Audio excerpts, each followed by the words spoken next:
Everyone in the fitness industry is very strong proponents of really training your legs.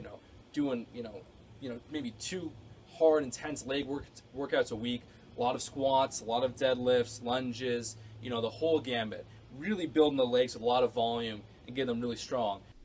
So far, so good. Now the problem is that Uh-oh. if I was to do this, and if a lot of you guys were to do this, over the course of a year, 2 years, maybe even less, your legs are going to get really chunky. They're going to get really big. No, and no. No one gets big legs by accident any more than someone gets big arms by accident. You don't just wake up one morning, look in the mirror, and go, ah, fuck, my legs are huge. Also, Greggy, please tell me how you can possibly know that if you were to squat and deadlift hard and heavy for just 2 measly years, that your legs would suddenly become huge.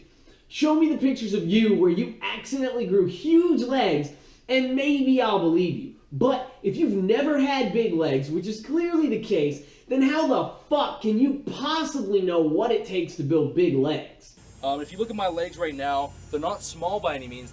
They're pretty small, bro. Now, as far as achieving that is concerned, you don't need to do that much volume. I do very little volume for my legs. Yeah, we can tell. You'll really want to focus on 2 areas. The teardrop right here, the vastus medialis, that's going to add more size to the bottom of your thigh.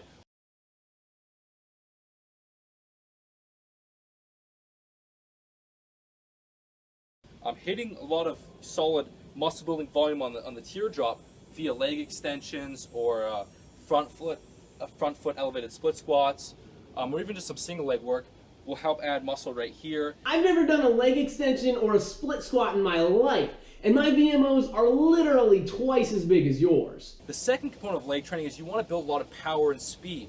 So it's not so much getting really ridiculously strong. Except power is a function of strength.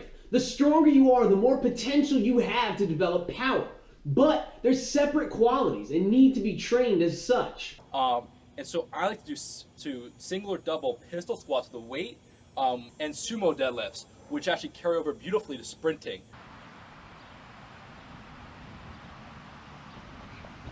One of the keys is don't go too heavy.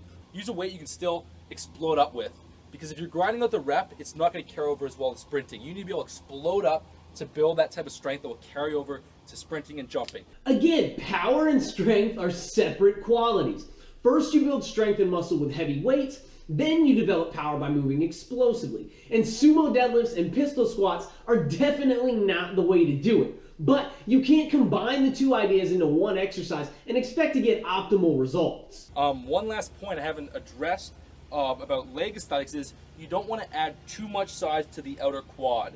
That will create a feminine sweep. What the fuck did you just say? A lot of bodybuilders talk about building this crazy sweep, which is a feminine trait, doesn't look masculine. Tell me, which one of these looks more masculine to you? And then afterwards, I would do 2 sprints. That's it, just 2. When you're doing 6 sprints, when you're doing 10 sets of jumping, you're gonna get slower, less powerful. Not if you understand how to potentiate the nervous system and modulate fatigue properly.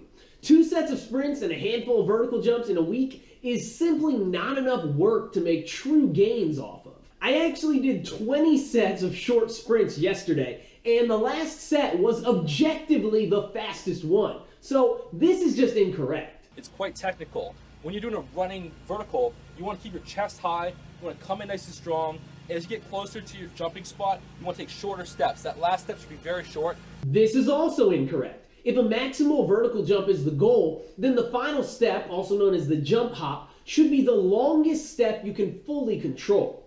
The farther you can hop horizontally while still maintaining full control of your body's momentum, the more kinetic energy you'll be able to take in from your jump hop, and the more horizontal momentum you'll be able to convert into vertical force. People are still figuring this shit out.